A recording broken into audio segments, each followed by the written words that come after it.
Hello everyone, welcome to Ekanshi Educator. Today we will start chapter number 3 pair of linear equations in two variables class 10. Exercise 3.1 start करेंगे. 3.1 में हमारे पास है introduction of a pair of linear equations in two variables.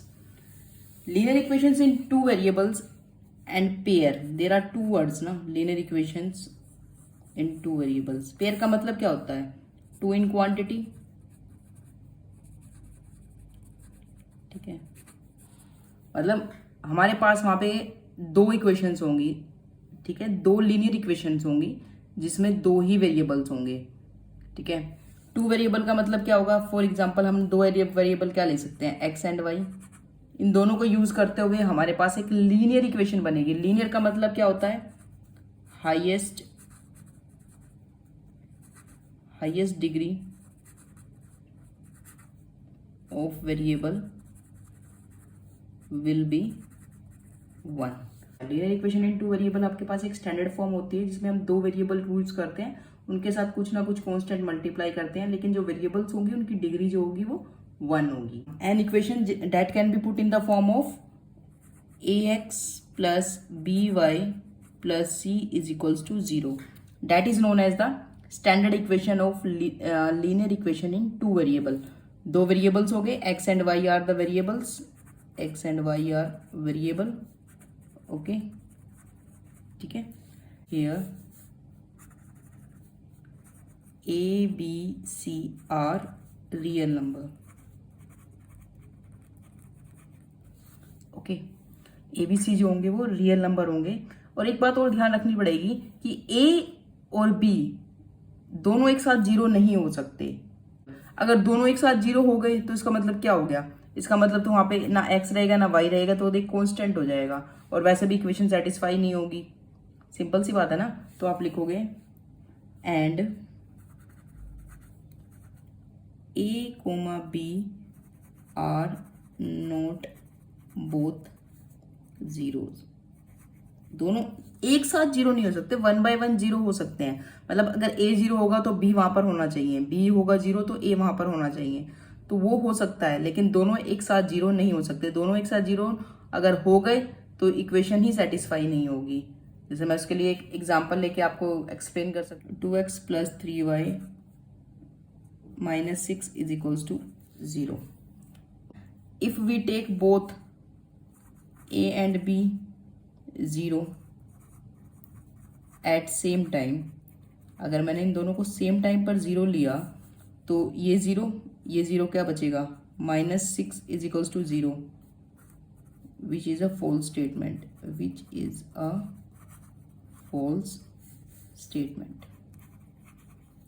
Okay, because -6 can't be equals to 0. दोनों real numbers हैं, दोनों values same नहीं हो सकती, तो इसलिए ये हमारा एक साथ जीरो नहीं हो सकते. वी कैन से डैट कि हाँ a square plus b square can't be equals to 0. ठीक है, ये भी हम बोल सकते हैं, क्योंकि कंडीशन क्या है? कंडीशन है कि ये कंडीशन कब होगी? when a and b are not both 0.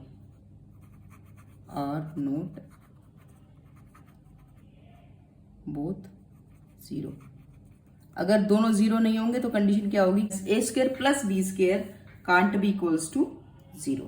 Simple, ये था हमारा कि हाँ कंडीशन क्या होती है. हमने लीनियर इक्वेशन पढ़ लिया, हमने उसकी कंडीशन पढ़ ली.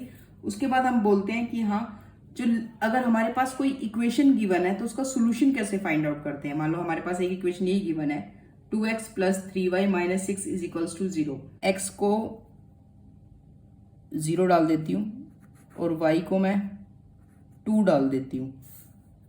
तो अगर ये वाला पॉइंट इस इक्वेशन को सेटिस्फाई करेगा तो इसका मतलब ये इसका सॉल्यूशन बन जाएगा. इसी को मैं कैसे लिख सकती हूँ? इसको मैं ऐसे लिख सकती हूँ 2x plus 3y is equals to 6. ऐसा लिख सकते हैं. अगर ये वैल्यू मैं इधर डालती हूँ, इस इक्वेशन में डालती हूँ ये वैल्यू, तो ये इसका सोल्यूशन बन जाएगा. तो देयरफॉर हम चेक कर लेते हैं ये सोल्यूशन होगा या नहीं होगा.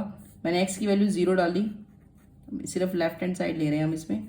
x की वैल्यू 0 डाली और y की मैं 2 डाल रही हूँ, तो 0 प्लस 6 इज इक्वल्स टू 6, तो हम लिख सकते हैं left hand side is equals to right hand side, therefore 0,2 will be the solution of given equation. अब हम चेक कर लेते हैं कि क्या इसका और कोई भी सॉल्यूशन हो सकता है। तो मान लो मैंने यहाँ पे पुट किया x equals to 3, y equals to 0, मान लो मैंने ये पुट किया, तो हम अगर इक्वेशन का लेफ्ट हैंड साइड लेते हैं, ये इक्वेशन 1 है, हमें इसको इक्वेशन 1 माना है, फ्रॉम फर्स्ट, तो क्या हो जाएगा, अगर मैं यहाँ पे 3 डालती हूँ और यहाँ 0 डालती हूँ, तो 2 into 3 plus 3 into 0 is equals to 6 plus 0 is equals to 6। ये हमने लेफ्ट हैंड साइड सोल्व किया था। अब हम लिख सकते हैं left hand side is equals to right hand side. Okay, तो ये भी इसका एक सोल्यूशन बन गया। तो देयरफॉर 3,0 विल बी सोल्यूशन, ये भी सोल्यूशन बन गया। अब एक लीनियर इक्वेशन हमारे पास है तो उसके कितने सॉल्यूशंस हो सकते हैं। जो दो सॉल्यूशंस हमने निकाले हैं, ये वाले दो सॉल्यूशन, एक हमने 0,2 निकाला है और एक हमने सॉल्यूशन निकाला है 3,0। ये दोनों पॉइंट हम लोग यहाँ पे प्लॉट कर लेते हैं, उनको ज्वाइन कर लेते हैं, उसके बाद देखते हैं कि क्या बनता है। एक पॉइंट था 2,0 का मतलब होता है x will be 0 and y is 2। You know, पूरी की पूरी y एक्सिस पर जो x होता है वो 0 होता है, पूरी की पूरी y एक्सिस पर x जो होता है वो 0 होता है, और पूरी की पूरी x एक्सिस पर y 0 होता है। तो ये वाला जो पॉइंट बनेगा, ये वाला पॉइंट मेरा क्या बनेगा, ये वाला पॉइंट बनेगा मेरा 0,2। अब दूसरा पॉइंट हमारा क्या था 3,0, तो ये वाला पॉइंट मेरा क्या बनेगा, ये वाला पॉइंट मेरा बनेगा 3,0। अब मैं इन दोनों को ज्वाइन कर लेती हूँ, ठीक है। इन दोनों को ज्वाइन करने के बाद हमारे पास एक लीनियर इक्वेशन आई। अब हमने एक चीज नोटिस की कि जो दो सॉल्यूशंस हमने निकाले थे वो सॉल्यूशन इस लाइन के ऊपर ही लाई कर रहे हैं, है ना। जो सॉल्यूशंस हमने निकाले थे वो लाइन के ऊपर लाई कर रहे हैं, इसलिए हम कह सकते हैं every solution of A equation is a point on the line representing it. मतलब ये लाइन किसकी है, ये लाइन हमारे पास है 2x plus 3y is equals to 6। मतलब ये लाइन इस लीनियर इक्वेशन को रिप्रेजेंट कर रही है। तो जो इसका सॉल्यूशन होगा वो सॉल्यूशन हर एक वो पॉइंट होगा जो इस लाइन के ऊपर लाई करेगा। Every solution of equation is a point on the line which representing it। मतलब जो सॉल्यूशन ऑफ इक्वेशन होगा, जो उस इक्वेशन को रिप्रेजेंट कर रहा है, उस लाइन के ऊपर जितने भी पॉइंट्स होंगे वो के सारे इसके क्या बन जाएंगे, सॉल्यूशंस बन जाएंगे, ठीक है। Every solution of equation is a point on the line which representing it. हम ऐसे भी लिख सकते हैं is solution x y of a linear equation in two variable ax plus by plus c is equals to 0 corresponds to a point on the line representing the solution and vice versa. मतलब इसका उल्टा भी तो हो सकता है ना कि हाँ सॉल्यूशन क्या होगा, सॉल्यूशन तो वो है कि जो इस लाइन के ऊपर जितने पॉइंट लाई कर रहे हैं और उन पॉइंट को ज्वाइन करने से क्या बन जाएगा, हमारे पास एक लाइन बन जाएगी, सिंपल, ठीक है। अब बात करते हैं पेयर ऑफ लीनियर इक्वेशन की, मतलब पेयर की बात करते हैं। अभी तक तो हमने एक सिंगल लीनियर इक्वेशन की बात की थी, अब हम बात करते हैं pair of linear equation. Pair of linear equation in two variable. जब हम बात कर रहे हैं पेयर की तो हम क्या करेंगे, we will take two linear equation at a time.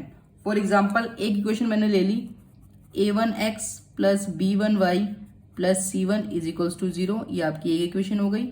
एक मैंने ले ली a2x plus b2y plus c2 is equals to 0, ये मेरी दो इक्वेशन हो गई। पेयर का मतलब हो गया दो, टू इन क्वांटिटी, दो इक्वेशंस हो गई linear equation in two variable. ये लीनियर इक्वेशन है, आपको पता है इनकी हाईएस्ट डिग्री 1 है और टू वेरिएबल है x y। एक इक्वेशन ये हो गई आपके पास और एक इक्वेशन ये हो गई, ठीक है। मतलब दो इक्वेशंस को, दो लीनियर इक्वेशन को एक साथ लिखना, that is called a pair of linear equation in two variable. Okay, condition वही रहेगी, यहां भी कंडीशन होगी कि a1 square plus b1 square that can't be equals to 0 और a2 square plus b2 square that is also can't equals to 0, क्योंकि दोनों एक साथ 0 नहीं हो सकते। अगर इन दोनों एक साथ 0 होंगे तो ये equation linear equation in two variables नहीं रहेगी। ठीक है, अगर दो इक्वेशंस की बात कर रहे हैं तो इसका मतलब ये दो लाइन को रिप्रेजेंट करेगा, मतलब एक लीनियर इक्वेशन एक लाइन को रिप्रेजेंट कर रही है, तो दो लीनियर इक्वेशन किसको रिप्रेजेंट करेगी, दो लाइन को। तो these two linear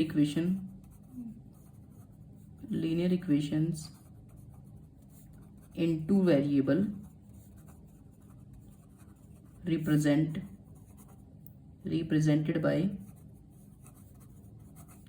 two lines on the graph।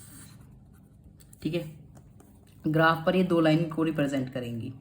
ठीक है, अब दो लाइन कैसी कैसी हो सकती हैं, दो लाइन या तो इंटरसेक्टिंग होगी, इंटरसेक्टिंग का मतलब क्या होता है, ये वाली, ये कैसी कहलाती है, इंटरसेक्टिंग। ठीक है, दो लाइन या तो पैरेलल होंगी, ये दोनों कैसी हो गई, पैरेलल। मान लो ये L1 है और ये L2 है, ये L1 है और ये L2 है, पैरेलल भी हो सकती है। जो इंटरसेक्ट नहीं करेगी वो या तो पैरेलल होगी, और तीसरा कैसी हो सकती है, कोइंसिडेंट। कोइंसिडेंट लाइन कैसे होती है मैं आपको बताती हूँ। फॉर एग्जांपल ये आपकी L1 है, ठीक है, और इसी को ओवरटेक करती हुई एक लाइन बनाई है L2, इसको बोलते हैं कोइंसिडेंट। ये होती है आपकी इंटरसेक्टिंग, ये होती है आपकी पैरेलल, और ये होती है आपकी कोइंसिडेंट।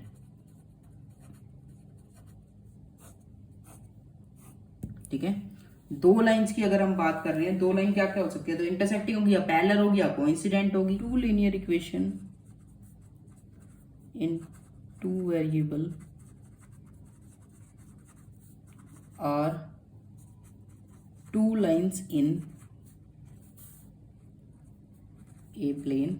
ठीक है, एक प्लेन में होंगी, कौन सी हो सकती है, only one of the possibility is happen.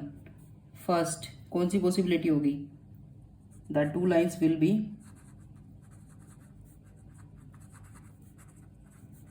Intersecting, या तो वो इंटरसेक्टिंग होगी या फिर the two lines will not intersect. ठीक है, इंटरसेक्ट नहीं करेगी तो क्या करेगी, such that they are parallel,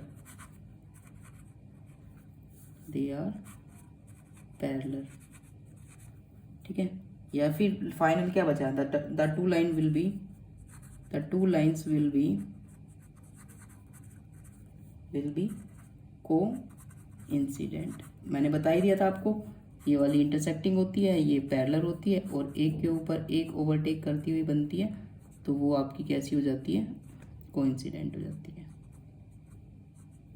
for example हमने एग्जांपल्स लिया कि एक लाइन आपके पास है x minus 2y is equals to 0, और एक लाइन आपके पास है 3x plus 4y is equals to 20। ये दो लाइन आपके पास है, तो हम लोग कैसे शो करेंगे इनको लाइंस को। पहले हम लोग इनके लिए पॉइंट्स बना लेते हैं। ठीक है, पहले हम लिखते हैं x minus 2y is equals to 0, तो यहाँ पे पहले हम इसके लिए एक बॉक्स रेडी करते हैं, जैसे पहले करते थे, एटलीस्ट 2-3 पॉइंट्स हम यहाँ फाइंड आउट कर लेंगे। अगर हम x की वैल्यू 0 डालते हैं या y की 0 डालते हैं तो हमारी दोनों की 0 आ जाएगी। y की मैंने 0 डाली तो x की भी क्या आ गई, 0 आ गई। ठीक है, अगर मैंने y की वैल्यू 1 डाली, 1 अगर मैं y की वैल्यू डालती हूँ तो इधर ही शिफ्ट हो जाएगा, क्योंकि इसको हम ऐसे लिख सकते हैं ना, x इक्वल्स टू 2y। अगर मैंने y की वैल्यू 1 डाली तो x की क्या आ जाएगी 2, और अगर मैंने y की वैल्यू 2 डाली तो x की क्या आ जाएगी 2 जा 4। सिमिलरली हम इस इक्वेशन के लिए कर सकते हैं, 3x plus 4y is equals to 20 है, तो हम इसको कैसे लिख सकते हैं, 3x is equals to 20 minus 4y and x is equals to 20 minus 4y upon 3। ठीक है, एक काम तो वही कर सकते हैं कि दोनों में से एक को 0 डाल सकते हैं जिससे इजीली वैल्यू निकल जाए। ठीक है, ये x है, ये y है। अगर मैं गिवन इक्वेशन में x की वैल्यू 0 डालती हूँ तो y की क्या आ जाएगी यहाँ से 5। x की वैल्यू 0 डाली तो y की क्या आ गई 5। ठीक है, अगर मैं यहाँ पर y की वैल्यू 2 डालती हूँ, यहाँ पर मैंने y की वैल्यू 2 डाल दी, 4 2 जा 8, 20 माइनस 8 कितना हो गया 12, 3 से डिवाइड करेंगे तो क्या आ जाएगा 4। y की वैल्यू 8 डालती हूँ, 8 टू 32, माइनस 32 20 करेंगे तो कितना बचेगा -12, तो ये कितना हो जाएगा -4। ये हमारे पास वैल्यूज आ गई। ठीक है, अब हम लोग क्या करेंगे, इसको ग्राफ पर प्लॉट कर लेते हैं। Now plot all the points on the graph. So first point is when x equals to 0 y equals to 0, वो ये वाला पॉइंट होगा आपका। नेक्स्ट पॉइंट आपके पास है when x equals to 2 y equals to 1, x आपका 2 है तो y क्या है आपका 1 है। फिर नेक्स्ट आता है when x equals to 4 y equals to 2, when x equals to 4 then y equals to 2, तो ऑलमोस्ट ये वाला पॉइंट आ जाएगा। तो हम इन तीनों पॉइंट को ज्वाइन करते हुए एक लाइन बना लेते हैं। ओके, फिर उसके बाद नेक्स्ट हमारा आता है सेकेंड इक्वेशन। ये वाली कौन सी इक्वेशन थी, ये इक्वेशन थी हमारी x minus 2y is equals to 0। Okay, उसके बाद हमारी नेक्स्ट इक्वेशन थी when x equals to 0 y equals to 5, when x equals to 0 y equals to 5 हमारा ये वाला पॉइंट होगा। When x equals to 4 y equals to 2, that is the same point, ये वाला। When x equals to -4 y equals to 8, x -4 और y 8, तो ये हमारा ये वाला पॉइंट होगा। तो हम इनको इसको ज्वाइन करते हुए एक लाइन बना लेते हैं। ओके, ये वाली कौन सी लाइन है हमारी 3x plus 4y is equals to 0। तो ये पॉइंट ऑफ इंटरसेक्शन आ गया। ये पॉइंट ऑफ इंटरसेक्शन क्या है 4,2। तो जो इसका सॉल्यूशन बनेगा, पेयर ऑफ लीनियर इक्वेशन का सॉल्यूशन इंटरसेक्टिंग लाइन में वो वाला पॉइंट होता है जहां पर इंटरसेक्ट करती है। तो इसका सॉल्यूशन क्या बन जाएगा, पॉइंट ऑफ इंटरसेक्शन क्या होगा, उसका सॉल्यूशन होगा। तो इस पर्टिकुलर का सॉल्यूशन क्या हो जाएगा, तो इसका सॉल्यूशन हम यहाँ लिख सकते हैं 4,2, ये हो जाएगा आपका 4,2, ये क्या हो जाएगा सॉल्यूशन हो जाएगा। सिंपल। एग्जाम्पल नंबर 2 बोलता है Romila went to a stationery shop and purchase 2 pencils and 3 eraser for ₹9। Romila एक लड़की है, ठीक है, जिसने क्या करा, जिसने 2 पेंसिल खरीदे, ओके, और 3 इरेजर खरीदे, कितने में, ₹9 में। ओके, फिर क्या हुआ, उसकी फ्रेंड ने उसको देखा, हर फ्रेंड सोनाली सादा new variety of pencils and eraser with Romila. बच्चों में तो होता है कि हाँ भाई एक को देख के दूसरा तो खरीदेगा ही खरीदेगा। एंड शी ऑल्सो बोट, उसने भी कितना खरीदा 4 pencils and 6 eraser for the same kind for ₹18। मतलब सोनाली ने उससे डबल खरीदा तो रेट तो डबल हो गई ऑटोमेटिकली। तो सोनाली ने क्या किया, सोनाली ने 4 पेंसिल्स ली, ठीक है, और 6 इरेजर लिए, मतलब अपनी फ्रेंड से ऑलमोस्ट डबल लिए। तो उसका कितना हो जाएगा ₹18। ठीक है, ओके। वो बोल रहा है कि represent this situation graphically and algebraically and graphically, दोनों ही बताने हैं। मतलब एल्जेब्रिकली का मतलब क्या होगा, इन the form of the equations, in the form of a pair of linear equations, 2 बन जाएंगी ना यहाँ से, इसलिए पेयर ऑफ लीनियर इक्वेशन बन जाएंगी। और ग्राफ के ऊपर भी हमें जो हमारे पास लाइंस आएंगी या जो इक्वेशंस आएंगे उनको ग्राफ के ऊपर भी हमें ड्रॉ करके दिख। 2 पेंसिल्स हैं, 3 इरेजर हैं, हमें नहीं पता कि एक पेंसिल और एक इरेजर की कॉस्ट क्या है। तो हम क्या कर लेते हैं, पहले इसमें कंसिडरेशन ले लेते हैं। Let us consider the price of 1 pencil be ₹X, एक पेंसिल का हम ₹X मान लेते हैं कॉस्ट, और एक इरेजर का ₹Y कॉस्ट मान लेते हैं। लिख लेते हैं, let us consider cost of a pencil is equals to rupees x and cost of a razor, मतलब एक रेजर की eraser is equals to rupees y. उसने खरीदे कितने हैं? उसने खरीदी 2 पेंसिल्स, 2 पेंसिल खरीदी तो उसका मतलब उसकी कॉस्ट क्या हो जाएगी 2x। फिर कितने इरेजर खरीदे उसने? उसने 3 इरेजर खरीदे हैं तो उसकी इरेजर की कॉस्ट क्या हो जाएगी 3y। Okay, so now the equation will be 2x plus 3y is equals to 9। ये तो हो गई हमारी किसके लिए? रोमिला के लिए। फिर हम सोनाली के लिए इक्वेशन बना लेते हैं। सोनाली ने क्या किया? सोनाली ने 4 पेंसिल्स खरीदी तो वो जाएगा 4x और 6 इरेजर्स खरीदे तो वो कितना हो जाएगा 6y date is equals to 18। हमारे पास 2 इक्वेशन बन गई, that is your first equation, that is your second equation.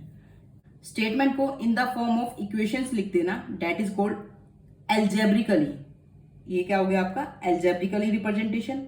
अगर हम इसको प्लेन पर प्लॉट कर देंगे, ग्राफ पेपर पर प्लॉट कर देंगे पॉइंट्स को और लाइंस को, तो then we can get the graphical representation. पहले हम फर्स्ट इक्वेशन ले लेते हैं। First equation is 2x plus 3y is equals to 9। कैसे करते हैं? एक बार x को 0 डाल देते हैं, एक बार y को 0 डाल देते हैं। सबसे इजी वे यही होता है। जब मैंने x को 0 डाला तो y की वैल्यू क्या आ गई 3। जब मैंने y को 0 डाला तो x की वैल्यू क्या आ गई 9/2 डेट इज 4.5। ओके, अब हम सेकेंड इक्वेशन ले लेते हैं। 4x plus 6y is equals to 18।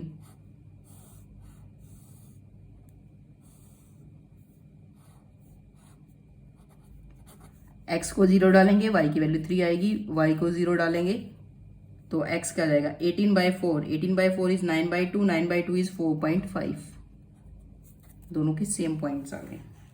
ठीक है, प्लॉट कर लेते हैं। First point when x is 0 y is 3, x is 0 y is 3। Second point when y is 0 x is 4.5, almost lie here. ठीक है, तो ये इन दोनों को ज्वाइन करते हुए हम एक लाइन बना लेते हैं। ये लाइन रिप्रेजेंट कर रही है हमारी किसको 2x plus 3y is equals to 9 को। सिमिलरली हम सेकेंड लाइन के लिए भी चेक कर लें। सेम पॉइंट है 0 3, ठीक है, और वही सेम 4.5 0, तो सेम ही पॉइंट्स आएंगे। दूसरी लाइन भी इसी के ऊपर ही लाई करेगी। ठीक है, तो क्या हो जाएगा if you want we can take one more point but almost same points है। तो ये दोनों लाइन कैसी हो गई? We can write these 2 lines are coincident, मतलब एक दूसरे के ही अंदर है। Both of equations are equivalent. Equivalent कैसे है? देखो, जैसे हम अगर मैं इसमें से 2 कॉमन ले लेते हैं तो सेम लाइन बन जाती है। और 4x plus 6y is equals to 18 में से अगर मैं इधर से 2 कॉमन लेती हूँ तो ये क्या बन जाएगा 2x plus 3y is equals to 18। और यहाँ कैसे हो जाएगा 2x plus 3y is equals to 9। तो लाइंस कैसी हो जाएंगी? तो आप लिख सकते हो lines are coincident. Okay, now move on to third example. 2 rails are represented by the equations x plus 2y minus 4 is equals to 0। First equation आपकी क्या है? x plus 2y minus 4 is equals to 0। और दूसरी आपकी 2x plus 4y minus 12 is equals to 0। ठीक है, represent this situation graphically. हमें इसको ग्राफिकली रिप्रेजेंट करना है, तो क्या करेंगे? ग्राफिकली रिप्रेजेंट करने के लिए पहले हम इक्वेशंस के लिए पॉइंट बना लेते हैं। इसके लिए बना लेते हैं, एक बार x को 0 डालते हैं, एक बार y को 0 डालते हैं, इजीली बन जाती है। जब मैंने x को 0 डाला तो y की वैल्यू 2 आ गई। जब मैंने y को 0 डाला तो x की वैल्यू 4 आ गई। सिमिलरली हम इसके लिए कर लेते हैं 2x plus 4y is equals to 12। ठीक है, x y, जब मैंने x को 0 डाला, x की वैल्यू 0 डाली तो y की क्या जाएगी 3। और जब मैंने y को 0 डाला तो x की वैल्यू क्या जाएगी 6। ओके, अब क्या कर लेते हैं? अब इसको रिप्रेजेंट कर लेते हैं। x0 y2 y0 x4 join कर दिया। ये वाली लाइन है हमारी x plus 2y is equals to 4। दूसरी क्या है? x0 y3 और y0 x6। ठीक है, ऑलमोस्ट इसको भी प्लॉट कर लेते हैं।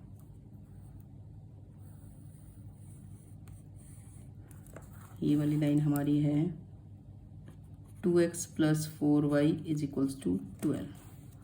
ठीक है, अब आपको दिखाई दे रही है दोनों लाइंस कैसी हैं, पैरेलल है।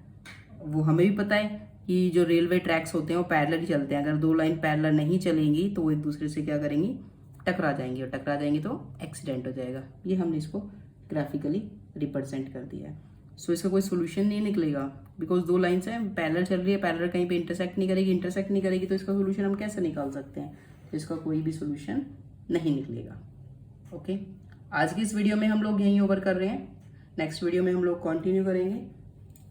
ठीक है, so for more videos keep stay on Ekanshi educator.